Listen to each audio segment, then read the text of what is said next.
My life for the last 40 years has been to help build up civil society as a means of improving the lives of people today and for the future.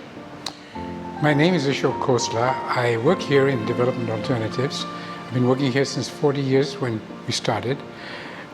When I came back after doing my PhD to Delhi in 1971, that period was very important for India because when I started, people used to laugh at me. They said, what are you talking about?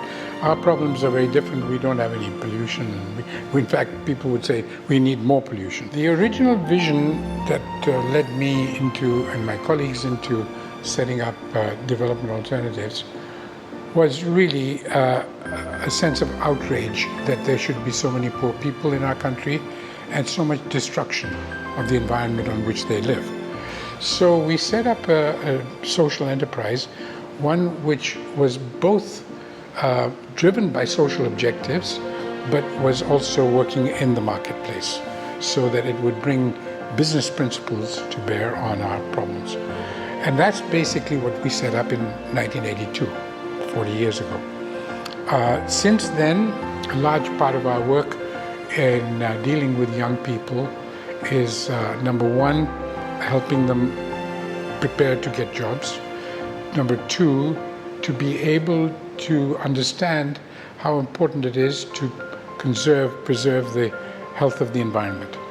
To be able really to look at how environmental work, planting trees, doing agribusiness of various kinds which help rejuvenate the soil, the water systems, the food production. So those are things that we think is very important. The biggest challenges that our people in rural India face, particularly in remote areas, are the lives of women. Women in the household, women in the community, women in the farm.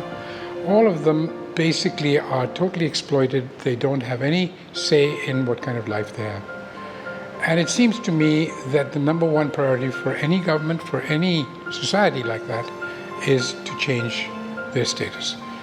One, through education. Two, through helping them get employment. And three, by making them possible businesswomen. And that is what Development Alternatives has been focusing on for most of its 40 years. We start with the fact that in India, nearly 300 million women are illiterate. They cannot read or write. And so we have developed a magic literacy program which teaches them how to read and write and do simple arithmetic in literally 2 months.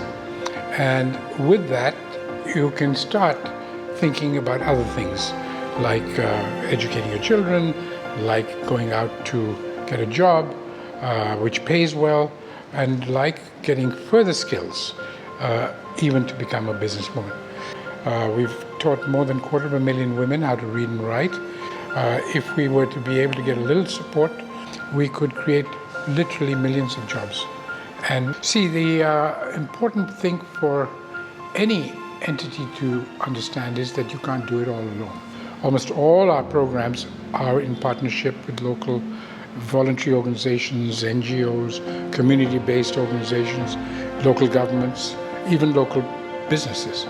And we've done that in fairly large numbers in a variety of areas, extending from the lives and place in society of women, girls, all the way to factories and houses and making varieties of energy, water, agriculture improvements in people's lives. So all of this has been done basically with the one view that by empowering people, particularly by creating enterprises at the local level, you can make it possible for people to choose better lives, to be able to have a future that they look forward to. So that is basically what we do. In any market-based democracy, there are three sectors that are important. One is government, Sarkar. One is business, bazaar. And the third is Samaj, people. And you need a very strong civil society if you want democracy. Now, business generally, in most countries, including ours, because it has a lot of money, becomes powerful and starts controlling the government, and therefore government and business generally tend to go in one direction. So civil society has the job of taking on two sectors. And so it's got to be extremely strong to be able to do that one. So we've got to work together. We've got to put our voices as well as our strengths together in order to convince policymakers that what we do is in their best interest, is in the best interest of the country.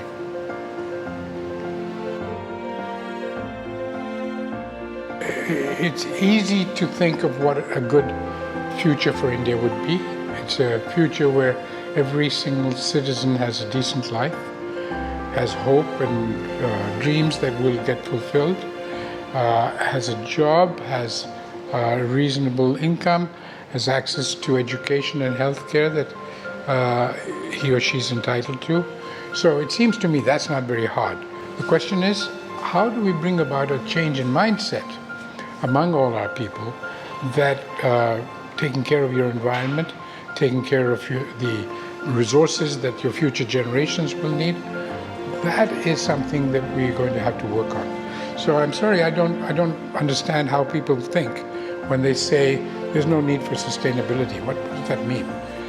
Why it's important is that we think about our children and our grandchildren, we think about life on Earth in the future, we think about leaving behind a world which is at least as good as the one we were given by our parents, then it is very important, it's fundamental.